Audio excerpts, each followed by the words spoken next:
तो साथियों नमस्कार। आपके अपने यूट्यूब चैनल चालिया समाज स्टडी में हार्दिक अभिनंदन व स्वागत। दोस्तों, हम हिंदी व्याकरण जो हर भर्ती परीक्षा के लिए, प्रतियोगिता परीक्षाओं के लिए और जो विद्यार्थी कक्षा पढ़ने वाले इन सभी के लिए बहुत ही महत्वपूर्ण है। हमने लगभग 19 बिंदुओं पर चर्चा कर ली थी जो हिंदी व्याकरण के बहुत ही महत्वपूर्ण हैं। आज हम इसी प्रकार का महत्वपूर्ण टॉपिक है जो उपसर्ग, इसके बारे में अध्ययन करेंगे। उपसर्ग हर भर्ती परीक्षा में इनसे संबंधित प्रश्न आते रहते हैं, चाहे कोई भी पात्रता परीक्षा हो, सीटेट हो। ईएमआरस में भी देखा होगा आपने, बहुत ही महत्वपूर्ण उपसर्ग के कुछ प्रश्न आए थे। और इसी के साथ अन्य केवीएस, एनवीएस, डीएसएसबी जो भी भर्ती परीक्षा होती है जिसमें हिंदी व्याकरण आती है, उन सभी के लिए ये महत्वपूर्ण क्लास है। तो आज हम शुरू करते हैं बहुत ही महत्वपूर्ण क्लास उपसर्ग। अनेक शब्दों का निर्माण हम मूल शब्दों में कोई शब्दांश जोड़कर करते हैं। इस प्रक्रिया में जब हम मूल शब्दों के पहले कोई शब्दांश जोड़ते हैं तो उसे उपसर्ग कहा जाता है। यानी कोई शब्द होता है, उससे पहले जो मूल शब्द होता है उससे पहले कोई शब्दांश अगर हम जोड़ते हैं और जोड़ने पर जो अर्थ में कुछ परिवर्तन हो जाता है तो उसे जुड़े हुए शब्द को उपसर्ग कहते हैं। यानी अनेक ऐसे शब्दों का निर्माण मूल शब्दों में कोई शब्दांश जोड़कर ही करते हैं। और इस प्रक्रिया में जब मूल शब्द होता है उनके साथ पहले कुछ शब्दांश जोड़ दिया जाता है, वो उपसर्ग होता है। जैसे देश मूल शब्द है, इसके पहले हम कई शब्दांश जोड़कर अनेक शब्दों का निर्माण कर सकते हैं। जैसे देश के अंदर वी जोड़ दिया तो विदेश बना। इसी प्रकार देश प्लस यानी देश के अंदर स्व यानी स्व प्लस देश जोड़ दिया तो स्वदेश बना। पर प्लस देश यानी देश के अंदर पर जोड़ दिया तो प्रदेश बना। और इसी प्रकार आ प्लस देश यानी आ जोड़ने पर आदेश बना। इस प्रकार उपसर्ग वे शब्दांश है जो मूल शब्दों के पहले लगकर उनके अर्थ में परिवर्तन कर देते हैं। यही इसकी उपसर्ग की परिभाषा है। यानी इस प्रकार उपसर्ग के वे शब्दांश जो मूल शब्द के पहले लगकर उनके अर्थ को परिवर्तन कर देते हैं, वे उपसर्ग होते हैं। अब उपसर्ग के भेद की बात करें तो हिंदी में मुख्यतः 4 प्रकार के उपसर्ग प्रयोग किए जाते हैं।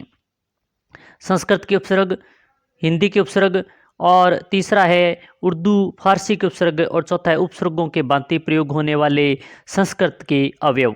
इस प्रकार ये 4 प्रकार के उपसर्गों में को विभाजित किया गया है। संस्कृत के उपसर्ग, एक तरफ उपसर्ग दिए हुए हैं और दूसरी तरफ नए शब्द हैं कि उपसर्ग से कौन से नए शब्द बनते हैं। पहला उपसर्ग है ए से बना ए विश्वास ए धर्म। ए प्लस धर्म यानी ए धर्म, ए प्लस विश्वास ए विश्वास। इसी प्रकार अधि से अधिनायक अधिकार। अति उपसर्ग से बना है अत्यंत व अतिशय। और अप उपसर्ग से बना है अप शब्द अपमान, अप प्लस शब्द अप प्लस मान।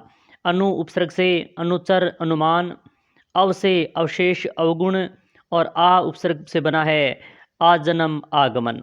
इसी प्रकार उप से उपयोग उपनाम। और उत से उत्साह उत्थान। और दुस उपसर्ग से दुस्साहस दुष्कर्म बना। प्र से प्रकाश और प्रकृति प्रगति बना है। और प्रति उपसर्ग से देखें तो प्रत्येक, प्रति प्लस एक, ये प्रति प्लस दिन यानी प्रतिदिन। इस प्रकार इसका प्रयोग किया गया है। वि से विदेश और विपक्ष। सम से संभव और संकल्प आदि जो संस्कृत के उपसर्ग महत्वपूर्ण उपसर्ग है, उन्हीं का हमने अध्ययन किया जो परीक्षा की दृष्टि से महत्वपूर्ण है। अब आगे देखें तो हिंदी के कौन कौन से उपसर्ग है। हिंदी की बात करें तो हिंदी के उपसर्ग में देखें तो उपसर्ग हैं और नए शब्द उपसर्ग जोड़ने से क्या बनते हैं। अद से अद, पक्का से अद प्लस पक्का अद पक्का, अद प्लस मरा से अद मरा। इसी प्रकार अन से अनपढ़ अनमोल। इसी प्रकार उन से 19 59। कु से कुमार्ग कुक्रम। कु से किस प्रकार बनेगा, मार्ग इसमें मूल शब्द है, कु उपसर्ग है तो कुमार्ग बना। इसी प्रकार कु प्लस कर्म, कर्म मूल शब्द है। नि में निपक्ष निहत्या। और पर में परहित परदादा। और भर से भरपूर पेट। और सह से सकुशल सपरिवार। और इसी प्रकार सु उपसर्ग में सु प्लस मार्ग, ये कई बार भर्ती परीक्षा में पूछा गया है। सु प्लस मार्ग से सुमार्ग बना, सु प्लस पुत्र से सुपुत्र बना। इसी प्रकार दु से दुबला और दुविधा शब्द बने। अब उर्दू शब्दों की महत्वपूर्ण जो भर्ती परीक्षा में पूछे गए उन्हीं शब्दों का हम प्रयोग कर रहे हैं। यहाँ पर उर्दू और फारसी के उपसर्ग कौन कौन से हैं, कई बार भर्ती परीक्षा में से पूछे जाते हैं। एन उपसर्ग से नए शब्द बनते हैं, जैसे एन मौका और एन वक्त। कम से कम उम्र, कमजोर। खुश से खुश नसीब और खुश किस्मत। इसी प्रकार गैर से गैर जिम्मेदारी और गैर हाजिरी। ना से ना समझ और नालायक। बद से बदनाम और बदकिस्मत। इसी प्रकार बे से बना बेदाग और बेवजह। ला से बना ला इलाज लावारिश। और हम से बना हम वतन हम जोली। और बा से बना बा इज्जत और बाकायदा। उपसर्ग की ही तरह प्रयोग किए जाने वाले संस्कृत के अवयव अलग कक्षा में आगे अध्ययन करेंगे। आओ महत्वपूर्ण बिंदुओं को दोहराएं, चर्चा करें। मूल शब्दों के पहले जुड़कर उनके अर्थ को परिवर्तन करने वाले शब्द उपसर्ग कहलाते हैं। कई बार भर्ती परीक्षा में या फिर बच्चों के लिए महत्वपूर्ण उपसर्ग की परिभाषा है कि मूल शब्दों के पहले जुड़कर उनके अर्थ में जो परिवर्तन करने वाले शब्द हैं वो उपसर्ग कहलाते हैं। उपसर्गों के अनेक नए शब्दों का निर्माण होता है। उपसर्गों से अनेक शब्दों का निर्माण होता है। उपसर्ग 4 प्रकार के होते हैं, संस्कृत के उपसर्ग, हिंदी के उपसर्ग, उर्दू फारसी के उपसर्ग व उपसर्गों के भांति प्रयोग किए जाने वाले संस्कृत के अवयव। तो हमने बहुत ही महत्वपूर्ण इस क्लास में आज उपसर्गों के बारे में अध्ययन किया। अब देखते हैं कि कौन कौन से उपसर्ग है जो भर्ती परीक्षा में पूछे भी गए हैं। जैसे हम देखें तो ये ऐद्रम है, ये भर्ती परीक्षा में पूछा गया है। अधिनायक वाला पूछा गया है। और अति, अत्यंत और अतिशय ये भी कई बार भर्ती परीक्षा में पूछा गया है।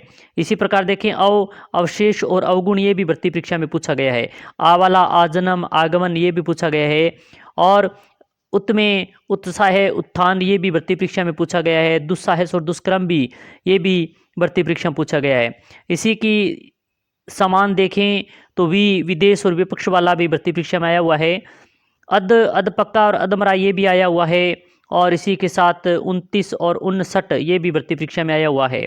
कुमारक कुक्रम, ये भी आया हुआ है। सहकुशल सहपरिवार और परहित परदादा, ये भी भर्ती परीक्षा में कई बार आया हुआ प्रश्न है।